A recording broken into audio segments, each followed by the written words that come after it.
DJ Sandeep राजनीति तमकुरी राज कुशीनगर।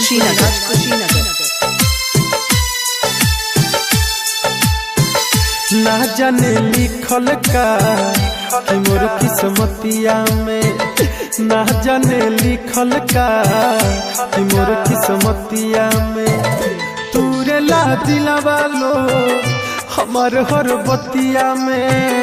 ना जाने लिखल का कि मोर किस्मतिया में, ना जाने लिखल का कि मोर किस्मतिया में।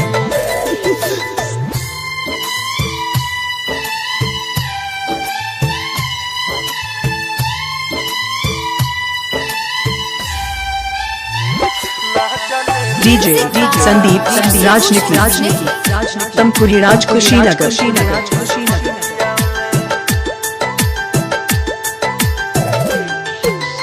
ऐसे होई तमहरब एक दिन जान से, इहे पूछब जाके भगवान से, काहे खातिर दुनिया में भेजवला हो।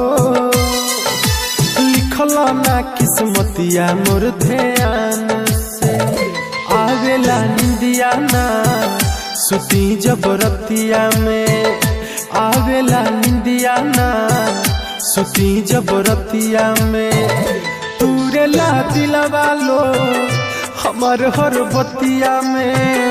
ना जाने लिखल का कि मोर किस्मतिया में, ना जाने लिखल का कि मोर किस्मतिया में।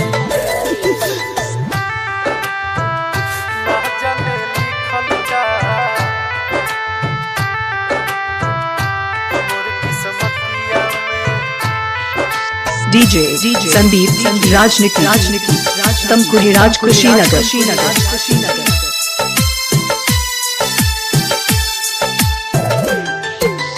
रोवत रही दिल में बैतना गम हो, कितना दीपक सहेला सितम हो।